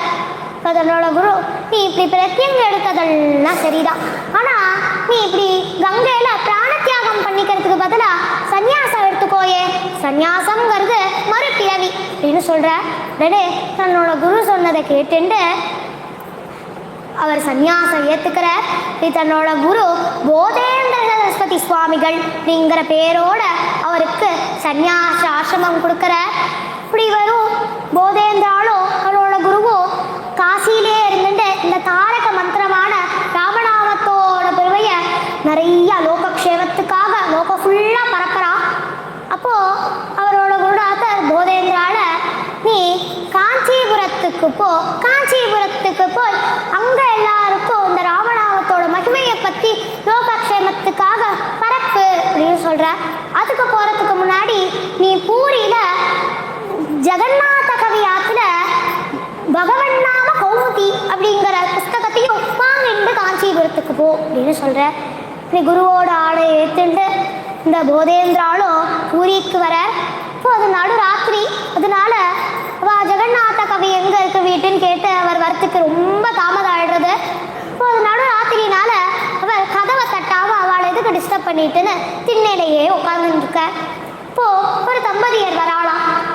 தம்பதியர் வந்து அவள் ஆற்று கதவை தட்டுறா. இப்போ உடனே ஜெகநாத கவியோட பையனான லக்ஷ்மீதர கவி வர. அவர் வந்து என்ன வேணும் உங்களுக்கு அப்படின்னு கேட்குறார். அப்போது அதுக்கு அந்த தம்பதியர் சொல்கிறா, நாங்கள் 2 பேரும் தம்பதியராக காசிக்கு போய் விஸ்வநாதர் தரிசனம் பண்ணிவிட்டு கங்கையில் ஸ்நானம் பண்ணலான்னு இருந்தோம். நடுவில் நாங்கள் ஒரு இடத்துல தங்கினோம். நான் அசந்து தூங்கிட்டேன். என்னோட மனைவியை மேய்ச்சல்கள்லாம் தூக்கிண்டு போயிட்டா. உடனே நானும் தேடிண்டே இருந்த. காலையில் 2-3 நாள் அங்கேயே இருந்து தேடினேன். ஆனாலும் அவள் கிடைக்கவே இல்லை. எனக்கு என்ன பண்ணுறதுனே தெரியாமல் நான் தனியாகவே போய் காசியில் விஸ்வநாதரை தரிசனம் பண்ணிவிட்டு கங்கையில் ஸ்நானம் பண்ணிவிட்டு அவள் தொலைச்ச இடத்துக்கே வந்தேன். அப்போது என்னோட மனைவி முஸ்லீம் மாதிரி பர்தா போட்டுன்னு இருந்தா. அவளை என்னால் அடையாளமே கண்டுபிடிக்க முடியல. என்ன அடையாளம் பார்த்தாவ என்கிட்ட வந்து, சுவாமி அன்னைக்கு ராத்திரி எல்லாரும் மேய்ச்சல்கள் தூக்கிட்டு போய் மோசம் பண்ணிட்டா. இனிமேந்து அவங்க கூட ஒரு மனைவியாக இருக்க அந்த தகுதியை நான் அந்த தகுதி இல்லை சுவாமி இப்போதைக்கு. அட்லீஸ்ட் எனக்கு உங்களை பிரித்து இங்கேயே இருக்க முடியாது. அட்லீஸ்ட் ஒரு வேலைக்காரியாவது எங்களை ஏற்றுக்கோங்களே என்ன சொல்கிறா. அப்போது சுவாமி அந்த அவருக்கும் தன்னோட மனைவியை விட்டு பிரிய மனசே இல்லை. நான் அங்கே இருக்கவா எல்லாருக்கிட்டையும் கேட்டேன்னா உங்கள் ஆற்றுக்கு போங்க, ஜெகநாத கோயில் ஆற்றுக்கு போங்கன்னு சொன்னான். அதனால தான் நான் இங்கே வந்தேன் அப்படின்னு சொல்கிறேன். அப்போது அந்த லக்ஷ்மிதர கவி, நீங்கள் 3 வாட்டி உங்கள் மனைவியை ராமா ராமா ராமா அப்படின்னு சொல்லுங்க, உங்கள் மனைவி பண்ண எல்லா பாவமும் போயிடும் அப்படின்னு சொல்கிறான். இப்போ உள்ள இருந்து அவள் அம்மா கேட்குறாள் அந்த லக்ஷ்மிதர கவிக்கிட்ட, ஏண்டா உங்கள் அப்பா சாட்சாத் அந்த ராமநாமத்தோட பெருமையை எத்தனை வாட்டி சொல்லியிருக்கா, அவர் கூட இருந்துட்டு இப்படி 3 வாட்டி ராமநாமம் சொல்லணும்னு ராமநாமத்தோட பவரை குறிக்கிறேடா, ஒரே வாட்டி ராமான்னு சொன்னாலே அவன் பண்ண பாவம் எல்லாமே போயிடுமேடா அப்படின்னு கேட்குறாளாம். இப்படி இது எல்லாத்தையும் கேட்டுட்டு போதேந்தாள் அவள் ஆற்றுக்குள்ள வர வந்து நான் எதுக்கு வந்தேன், எதற்காக வந்தேன், எதை தேடி வந்தேன்னு எல்லாத்தையும் சொல்கிற. உடனே அவளும் அந்த புஸ்தகத்தை கொடுக்குறா. அப்போது அந்த தம்பதியர்கிட்ட போதேந்தாள் சொல்கிறாராம், நீ இந்த ராமநாமத்தோட பெருமை நம்மளுக்கு மட்டும் தெரிஞ்சா போதாது, இந்த லோகம் ஃபுல்லாக தெரியணும். அதனால நீங்கள் கோவில் குளத்தில் உங்கள் மனைவியை ராமான்னு சொல்லி காலங்காத்தால எழுங்க சொல்லுங்கோ அப்படின்னு சொல்கிற. உடனே இதை கேட்ட அந்த தம்பதியர்களுக்கு ரொம்ப சந்தோஷமாக இருக்கிறது. இப்படி அந்த போதேந்தாலும் அவள் கேட்ட அந்த புஸ்தகத்தை ஃபுல்லாக படிச்சுட்டு ராத்திரி ஃபுல்லாக படிச்சுட்டு அவர்கிட்டயே கொடுத்துட்டு அந்த கோவிலுக்கு வர. அப்போது அந்த அம்மா பர்தா போட்டுண்டு கூணி குருவிண்டு ராமா அப்படின்னு சொல்லி இந்த கோவில் குளத்தில் முங்கி எழுகிறா. அந்த அம்மா எந்த ஸ்திதியில் தொலைஞ்சு போனாலும், என்ன புடவை கட்டின்னு தொலைஞ்சு போனாலும், என்ன குங்கும கொட்டை வச்சுட்டு தொலைஞ்சு போனாலும் அதே மாதிரி எழுந்து வந்தாளா. உடனே எல்லாரும் ஜெயகோஷம் பண்றா, ராம ராம ராமன்னு. இப்பேற்பட்ட ராமநாமத்தோட பெருமையை போதேந்திராள் ரொம்ப அழகா சொல்லியிருக்கார். கொஞ்ச நாள் கழிச்சு போதேந்திராள் காஞ்சிபுரத்தில் இருந்துட்டு இருக்கிறப்பதான் ஸ்ரீதரையாவாளோட சந்திப்பு அவருக்கு கிடைக்கிறது. ஸ்ரீதரையாவாளை பார்த்து ஸ்ரீதரையாவாளும் இவரும் சேர்ந்து நிறைய வாட்டி எல்லா இடத்துக்கும் போய் இந்த ராமநாமத்தோட பெருமையை பற்றி சொல்கிறா. அப்போது ஒரு சமயம் ஒரு தம்பதியர் எங்கள் ஆற்றுக்கு பிக்ஷைக்கு நீங்கள் வாங்கோ அப்படின்னு சொல்லிட்டு அவளை கூட்டின்னு போகிற. இப்போது அவள் உட்காந்து சாப்பிட்டுன்னு இருக்கா. ஸ்ரீதரையாவாளும் போதேந்தாளும். இப்போ அவள் ஒரு குழந்தைய கூட்டிட்டு வந்து, என் பையன் 5 வயசாகுது, ஆனால் இன்னும் பேசவே இல்லை சுவாமி அப்படின்னு சொல்கிறார். உடனே இதை கேட்ட போதேந்தாள், சாப்பிட்டு இருந்த போதேந்தாள் எழுந்திரிச்சு கடகடன்னு ஆற்ற விட்டு வெளில வராரா. உடனே இந்த தம்பதியருக்கு எதுவுமே புரியலையா, என்னடா சாப்பிட்டு இருந்தவர் உடனே எந்திரிச்சு வெளில போறாரு அப்படின்னு கூட்டிட்டு உடனே போதேந்திராள் பின்னாடியே வர, சுவாமி சுவாமி நாங்கள் ஏதோ அபச்சாரம் பண்ணிட்டோவா சுவாமி, என்ன தப்பு பண்ணோம் சுவாமி அப்படின்னு சொல்லிட்டே வர. இப்போ போதேந்திராள் தன்னோட மனசுல தவிச்சுன்னு இருக்காராம். இப்படி ராமநாமத்தோட அந்த பெருமையை அந்த ராமாங்கிற சொல்லாம எப்படி அந்த பகவான் அந்த குழந்தைய படைச்சிருப்பா ரொம்ப தவிச்சுன்னு இருக்க. அப்போ போதேந்திராள் சாப்பிட்ட அந்த பிக்ஷையில இருக்க ஒரு பருகைய அந்த குழந்தை சாப்பிட்டுட்டு ராம ராம ராம ராமன்னு சொல்லிண்டே வந்தானா. உடனே இதை பார்த்த அந்த தம்பதியருக்கு ரொம்ப சந்தோஷமா இருக்கிறது. இந்த போதேந்திராலும் ஸ்ரீதையாவாலும் சேர்ந்து இந்த லோக க்ஷேமத்துக்காக ராமநாமத்தோட பெருமை எல்லா இடத்துக்கும் பரவிட்டு கடைசியா ஒரு ஊருக்கு வந்து தங்குறா. போதேந்திராளுக்கு குழந்தைனாலே ரொம்ப பிடிக்கும். எப்போது குழந்தைகள் கூட நான் விளையாடிட்டே இருப்பேன், குழந்தைகளையும் ராமநாமம் சொல்லுவேன். ஒரு சமயம் இந்த குழந்தைகள் கூடலாம் என்ன பண்ணுவார்னா, குழந்தை போதேந்திராளை உள்ளார வைக்க வச்சு அவள் மண்ணெல்லாம் மண்ணையும் போட்டுடுவா. போதேந்திராளும் அடுத்த செகண்டே வெளில வந்துடுவார். அதே மாதிரி போதேந்திராளுக்கு எல்லா குழந்தையும் கூப்பிட்டு எப்போதும் பண்ணுற மாதிரியே என் மேலே எல்லா மண்ணையும் போட்டுடுங்கோ, நான் நாளைக்கு காலையில் எழுந்திரிச்சிட்டு வந்துடுவேன் அப்படின்னு சொல்கிறேன். உடனே சரி சொல்லி எல்லா குழந்தையும் ஒரு மேலே மணலை போடுறா. தேவர் உள்ளே உட்காந்துடுறார். இப்படி 2 நாள் ஆறுது, 3 நாள் ஆறுது, 4 நாள் ஆறுது. போதேந்திராளை காணலை. உடனே அந்த ஊர் மக்கள்லாம், என்னடா சுவாமிகள் நம்மக்கிட்ட சொல்லாமல் எங்கேயுமே போக மாட்டாரே, எங்கே போனார் அப்படின்னு சொல்லி தேடறா. இப்போ அந்த குழந்தை நடந்த விஷயத்த எல்லாத்தையும் சொல்கிறா. அந்த ஊர் மக்கள் எல்லாருக்கும் ரொம்ப கவலையாக இருக்கிறது. அந்த மணலை எடுக்கலாம் அப்படின்னு வரா. ஒரு அசரீரி கேட்கறது, இந்த மணலை யாரும் எடுக்காதேங்கோ, இதுக்கு வேலையே பிருந்தாவனம் பிரதிஷ்டை பண்ணுங்கோ, நான் உள்ளேயே இருந்து இந்த ராமநாமத்தோட மகிமையை இந்த லோகம் ஃபுல்லாக பரப்பின்னு இருப்பேன் அப்படின்னு சொன்னாராம். இப்பேற்பட்ட தாரக மந்திரத்தை இந்த லோகம் ஃபுல்லாக பரப்பினது நம்ம போதேந்திரால் தானா? கலியுகத்தில் நடமாடும் தெய்வம், நடந்து வந்த தெய்வம், கலியுக தெய்வம் அப்படின்னு சொல்றப்படுற பிரியவாளோட அம்சமா இருந்தவா தான் காமாட்சி. காமாட்சியோட அம்சமா இருந்தவர் தான் பெரியவா. இப்படி பெரியவா எப்பேற்பட்டவர்னா, பெரியவாள பார்க்கணும், பேரின்பம் சேர்க்கணும், பெரியவா நாமம் சொல்லி பிறவி பிணியை தீர்க்கணும், பிறவி பிணியை தீர்க்கணும், பெரியவாள பார்க்கணும், பேரின்பம் சேர்க்கணும், பெரியவா நாமம் சொல்லி பிறவி பிணியை தீர்க்கணும், பிறவி பிணியை தீர்க்கணும். காவி உடை அணிந்தவர் கருணை மழையானவர், காவி உடை அணிந்தவர் கருணை மழையானவர், அன்பருக்கு துன்பம் வந்தால் அரவணைத்து காப்பவர், அரவணைத்து காப்பவர், பெரியவாள பார்க்கணும், பேரின்பம் சேர்க்கணும், பெரியவா நாமம் சொல்லி பிறவி பிணியை தீர்க்கணும், பிறவி பிணியை தீர்க்கணும். எல்லாமும் அறிந்தவர், எங்குமே நிறைந்தவர், எல்லாமும் அறிந்தவர், இங்குமே நிறைந்தவர், ஏகாந்த நிலையிலே எல்லோரையும் ஈர்ப்பவர், எல்லோரையும் ஈர்ப்பவர், பெரியவாள பார்க்கணும், பேரின்பம் சேர்க்கணும், பெரியவா நாமம் சொல்லி பிறவி பிணியை தீர்க்கணும், பிறவி பிணியை தீர்க்கணும். மழலையாய் சிரிப்பவர், மனமெல்லாம் நிறைப்பவர், மழலையாய் சிரிப்பவர், மனமெல்லாம் நிறைப்பவர், மன்னன் மகாதெய்வமாகி மனமெல்லாம் ஈர்ப்பவர், மனமெல்லாம் ஈர்ப்பவர், பெரியவாள பார்க்கணும், பேரின்பம் சேர்க்கணும், பெரியவா நாமம் சொல்லி பிறவி பிணியை தீர்க்கணும், பிறவி பிணியை தீர்க்கணும். ஸ்ரீ ஆதிசங்கரர், காமாட்சி, மூக்கசங்கரர், சதாசிவ பிரம்மேந்திராள், போதேந்திராளோட அம்சமா அவதாரம் பண்ணவர் தான் நம்ம பெரியவா. நம்ம ஆதிசங்கரரை நம்ம யாருமே பார்த்ததில்ல.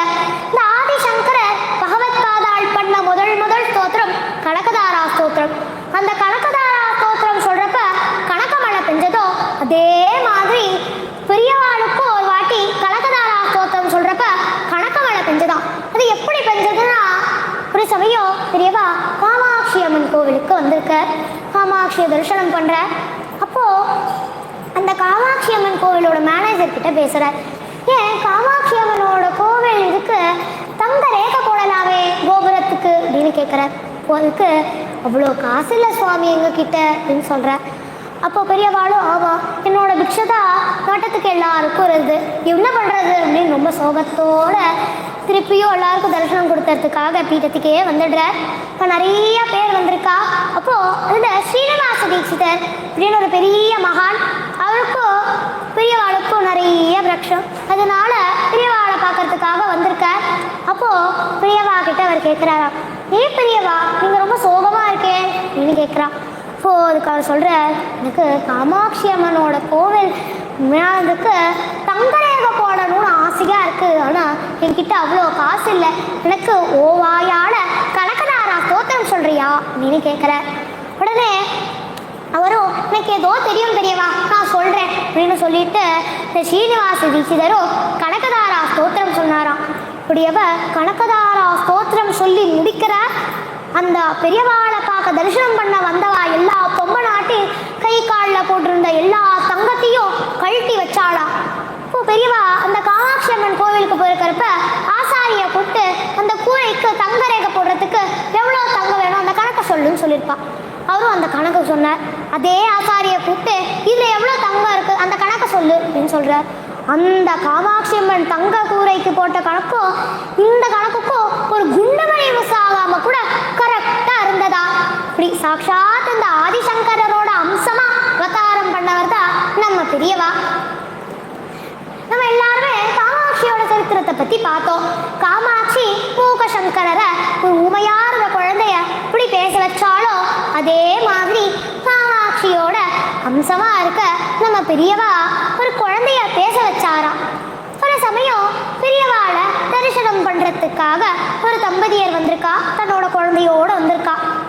அப்போ அந்த தம்பதியர் வாயால கூட கேட்கலையா, இவருக்கு ஊமை, இவனால பேசவே முடியாது, நீங்க தான் கட்டாட்சம் பண்ணணும், வாயால கூட கேட்கலையா.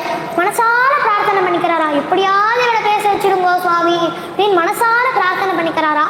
அப்போ பெரியவா குழந்தைகள் வந்தா கட்கண்டு கொடுப்பா. அதே மாதிரி அந்த குழந்தைக்கு கட்கண்டு கொடுத்து ராமா ராமா சொல்லு அப்படின்னு சொல்ற. அந்த குழந்தை ராமா அப்படின்னு சொன்னதா. உடனே இதை கேட்ட அந்த அம்மா அப்பாவுக்கு ரொம்ப சந்தோஷமா இருக்கிறது, மிச்சவாழ்லாருக்கும் அவ்வளோ ஆச்சரியமா இருக்கிறதா. அப்பேற்பட்ட காமாட்சியோட அம்சமா அவதாரம் பண்ணவர் தான் நம்ம பெரியவா. காமாட்சி தாய்மடியில் சீராட்சி புரிந்து வரும் காமகோட்டி தரிசனம் காண காண புண்ணியம். காமாட்சி தாய்மடியில் சீராட்சி புரிந்து வரும் காமகோட்டி தரிசனம் காண காண புண்ணியம். பாரிஜாத நறுமணம் பரமசி பாதமே சதுர்வேத கீதமே சங்கரனை பாடுமே. ஹர ஹர சங்கர ஜெய ஜெய சங்கர், ஹர ஹர சங்கர ஜெய ஜெய சங்கர. காமாட்சி தாய்மடியில் சீராட்சி புரிந்து வரும் காமகோட்டி தரிசனம் காண காண புண்ணியம். ஜெகன்மாதா பராசக்தி மாதா கி ஜெய். இப்படி நம்ம எல்லாருமே சதாசிவ பிரம்மேந்திராளோட கதையை பார்த்தோம். ஒரு சமயம் பூனம் பிரதேசத்தை ஒரு ராஜா ரூல் பண்ணிட்டு இருந்தா. இந்த ராஜாவுக்கு ஒரு பொண்ணு, அந்த இளவரசிக்கு கண்ணில் ஒரு ப்ராப்ளமா. அப்படியே கொஞ்சம் கொஞ்சமாக கண்ணிலேருந்து ரத்தமாக வந்துட்டே இருக்குமா.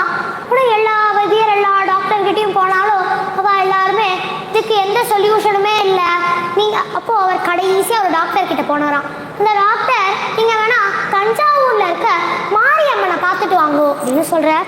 உடனே அந்த ராஜாவும் தன்னோட பொண்ணோட தஞ்சாவூருக்கு போகிற. இப்போது அந்த திண்டுக்கல் ஹைவேல அந்த ராஜாவுக்கு ஒரு குரல் கேட்கறது, நான் இங்கே தானே இருக்கேன், நான் இங்கே தானே இருக்கேன், நீ எங்கே போகிற, நீ எங்கே போகிற அப்படின்னு ஒரு குரல் கேட்டுட்டே இருக்கிறது. அவரும் தேரை நிறுத்திட்டு பார்க்குறார். பார்த்தா இந்த சதாசிவ பிரம்மேந்திரால் உட்காந்துருக்கார். அந்த ராஜா சதாசிவ பிரம்மேந்திராளோட மகிமையையும் எல்லாத்தையும் தெரிஞ்சுட்டு வரா. அதனால இவர் ஏதாவது இதுக்கு சொல்யூஷன் சொல்லுவார் நினச்சிட்டு அவர் பொண்ணை கூட்டிட்டு சதாசிவ பிரம்மேந்திராள் கிட்ட நடந்தது எல்லாத்தையும் சொல்கிறார். அப்போது சதாசிவ பிரம்மேந்திராள் அங்கே இருக்க மண்ணை எடுத்து அந்த ராணியோட, அதாவது அந்த இளவரசியோட கண்ணில் தடவி விடுறார். அப்புறம் குங்கும சந்தனத்தையும் தடவி விடுறார். இப்படி கொஞ்ச நேரம் இந்த ராஜாவும் அந்த இளவரசியும் அவர் கூடையே இருக்கா. அப்படியே கொஞ்ச நேரம் ஆக ஆக இந்த கண்லேருந்து வந்த ரத்தம் கொஞ்சம் கொஞ்சமாக கம்மியாகி பிளர்ராக தெரிஞ்சது, தீர்க்கமாக தெரிய ஆரம்பிச்சதா. இப்படி ஆனால் நம்ம இந்த சதாசிவ பிரம்மேந்திராலையோ இல்லை இந்த ராஜாவையோ இல்லை அந்த இளவரசியையோ நம்ம பார்த்ததில்லை. ஆனால் அவரோட அம்சமாக இருக்க பெரியவாளை நம்ம தாத்தா பாட்டியெல்லாம் பார்த்துருக்கா. நம்ம எல்லாருக்குமோ டான்ஸர் பத்மா சுப்பிரமணியனை பற்றி தெரியும். அவளுக்கு என்ன ஆச்சுன்னா ஒரு சமயம் கண்ணில் ஒரு மாதிரி அவள் கண்ணில் ப்ராப்ளம், அதாவது அப்பப்போ கண்ணு சிவந்துக்குமா, படிக்கவே வராத ஒரு மாதிரி பிளர்ராக ஆகிடுமா. அவளும் டாக்டர் எல்லா டாக்டர்கிட்டையும் போகிறா. இதுக்கு எல்லாருமே அவள் டெம்பரரி தான் இருக்குது, பெர்மனன்ட் சொல்யூஷன் எதுவுமே இல்லை அப்படின்னு சொல்கிற. உடனே பத்மா சுப்பிரமணியன் பெரியவாளை போய் பார்க்கலான்னு பெரியவா கிட்ட வந்து பெரியவா கிட்ட பேசுகிறா. இப்போ பெரியவாளும் பத்மா சுப்பிரமணியன் நல்லா பேசிப்பாடும். அப்போ பெரியவா கேட்குறாளாம், உனக்கு கண்ணில் ஏதாவது பிரச்சனை இருக்கா, நீ பத்ரி டாக்டர் கிட்ட போலையா அப்படின்னு கேட்குறாளாம். அப்போதான் பத்மா சுப்பிரமணியன் பத்ரி டாக்டரை பார்த்துட்டு பெரியவாளை பார்க்க வந்தாளாம்.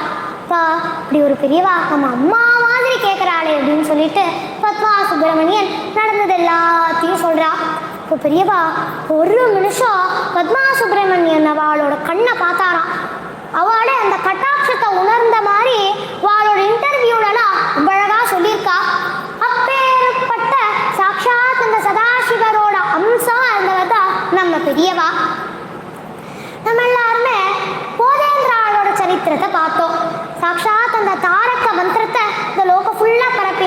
போதேந்திராள்.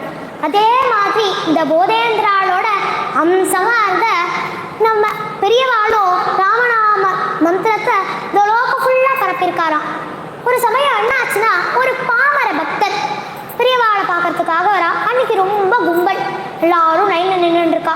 ஆனால் இந்த பாமர பக்தன் மட்டும் எல்லாரையும் தள்ளி விட்டுண்டு வேக வேகமாக வந்தாராம். அப்போது அங்கே இருக்கவாளால், இங்கே பொறுங்கோ பொறுங்கோ, கண்டிப்பாக நீங்கள் இன்னைக்கு பார்த்துருவேன் பெரியவாளை, மெதுவாக போங்கோ அப்படின்னு சொல்கிறா.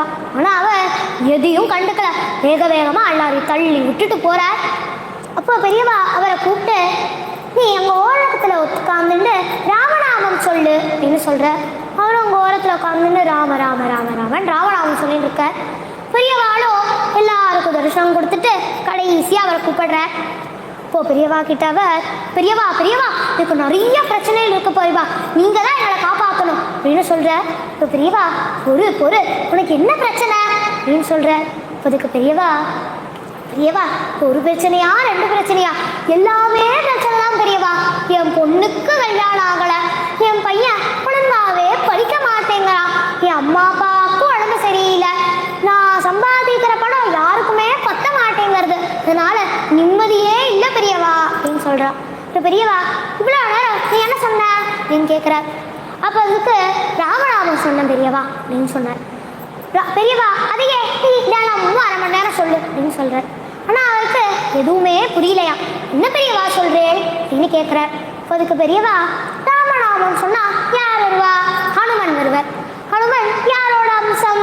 சிவபெருமானோட அம்சம். சிவபெருமான் அர்த்தநாரீஸ்வரர் தானே, நாளை அம்பாளும் வந்துடுவார். சிவபெருமானாலே மங்களம், மங்களம்னால லக்ஷ்மி வந்துடுவா. லக்ஷ்மி யார் மார்பில் இருக்கா? விஷ்ணு, அதனால பெருமாளும் வந்துடுவார்.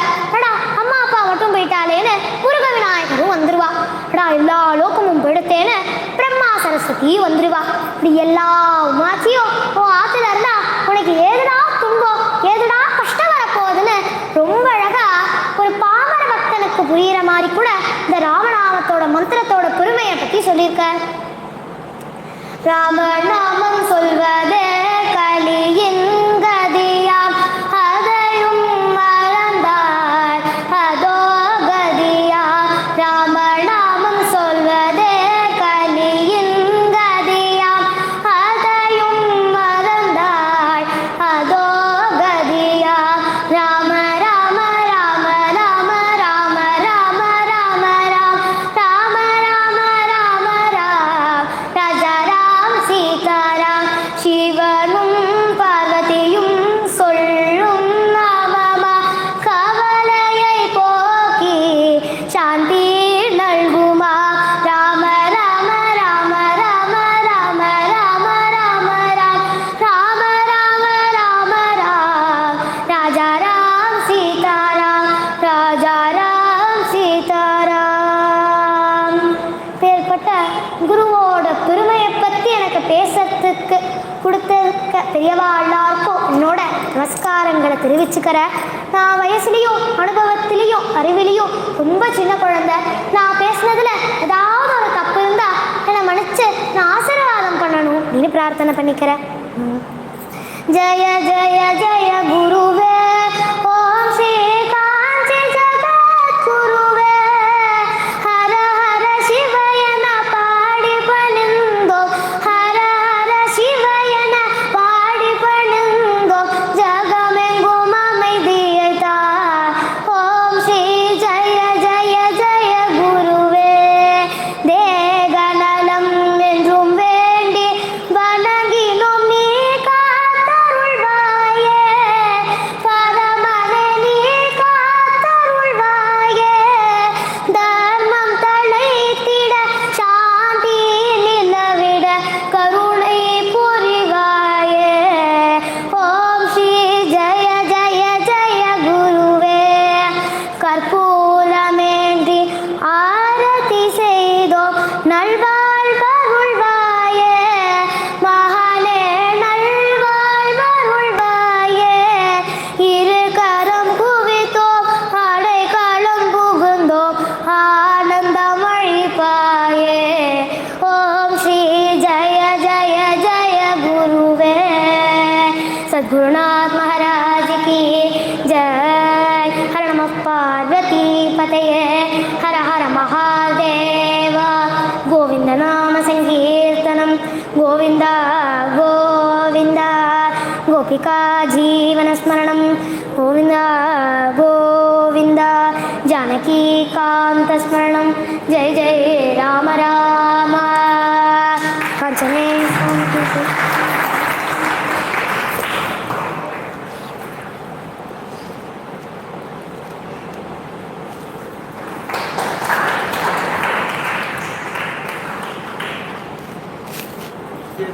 Thank